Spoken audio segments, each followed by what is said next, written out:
extra time.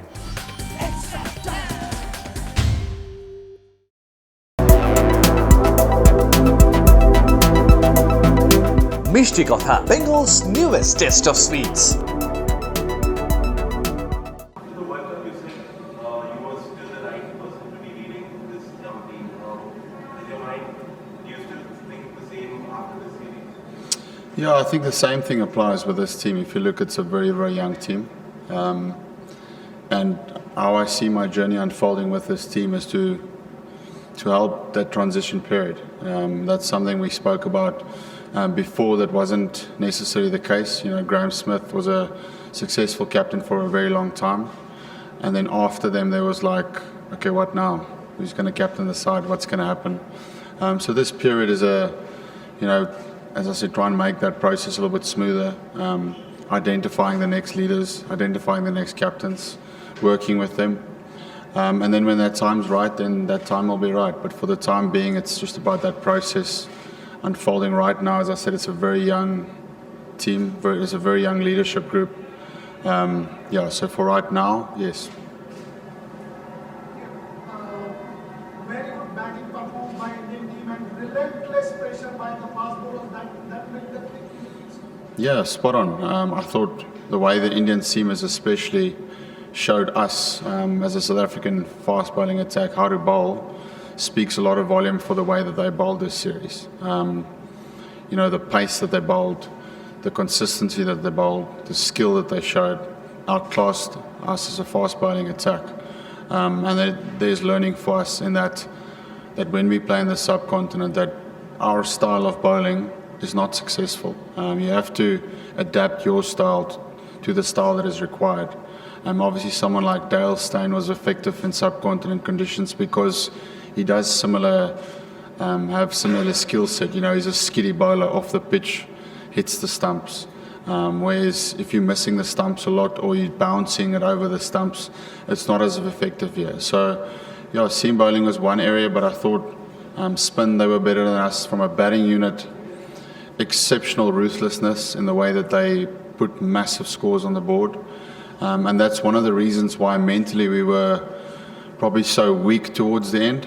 It's just the relentless ruthlessness in the way that they put big totals on the board. Every time they did bat first every time, which made it a little bit easier, but they still put on 500, 600.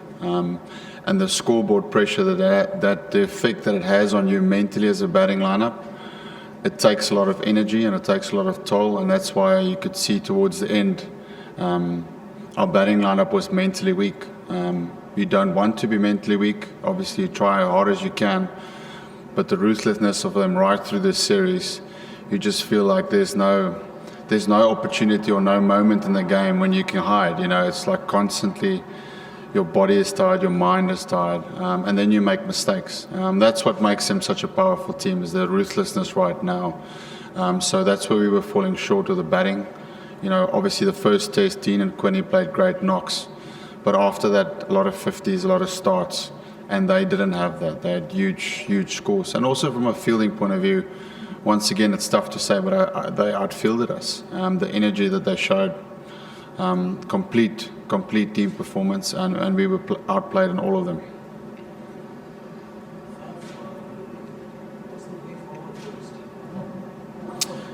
That's all right, I got that, thanks. It's a rebuilding phase, so a way forward necessarily when you go through real tough times like this is you start identifying characters that will drive the team forward. You look for personalities within the team that you see in 3, 4, 5, 6 years to come, and then the process starts. It's a tough place to start right at the beginning.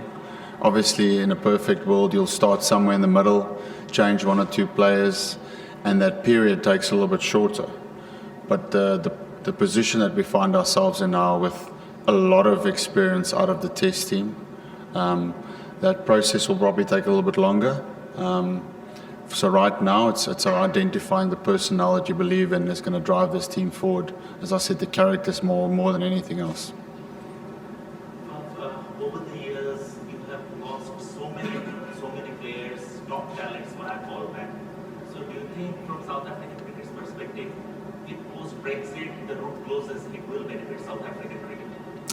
Well, Brexit will be one thing that will stop, obviously, the cold pack players.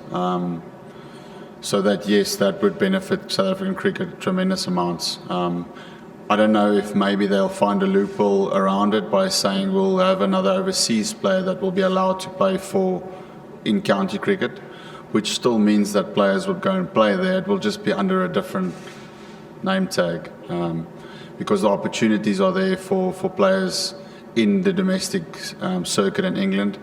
There's a lot of South African players playing there at the moment. Obviously, from a financial point of view, the pound is stronger than the rand, so that will always be a concern for us.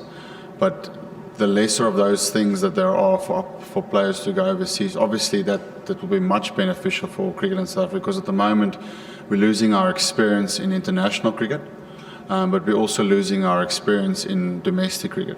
Your top players domestically are going overseas. Your guys that get left out of the South African team, they go overseas.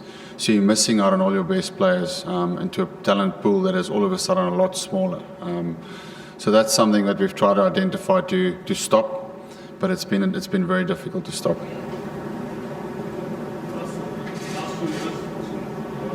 Experience of the players that are of you leading this team, how much of a challenge is it to how difficult is it to get this team? Yeah, it's tough. I mean, I find this tour really tough.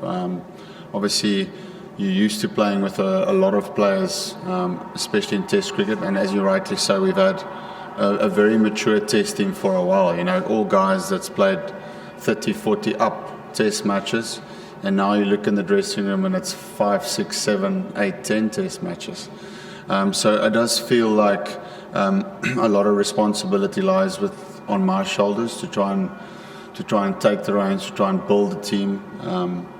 But that's just, it's where the time and place that I am right now. It's unfortunate. It's someone has to do it, and that falls on my shoulders. So that's okay. Faf, you mentioned finding characters that will help you ease the process of transition. On a tour that's been really, really tough, how wiser are you in terms of that? Yeah, that's what this tour makes. When you go through extreme hardships like this, in the hardships you'll still find guys that are up for Test cricket, and that's why they call it Test cricket, because it's the hardest format of everything. So you need to be so strong mentally to be at this level for a long period of time. Obviously you get great players, but they will come in and out if they're not strong enough mentally. So for me, our next journey now is trying to make sure that we get a lot stronger as a cricketing team mentally. So if there's work that needs to be done in that department, then so be it. As you can see, a tour like this reveals that there's a lot of mental scars that can happen, and then obviously it's difficult to come out of that hole. We played our best match in the first match, and the consistent pressure that was on us made us weaker every Test match that we played. So therefore it tells me that we're not mentally strong enough as a team, and that some work is required in that department. Last two.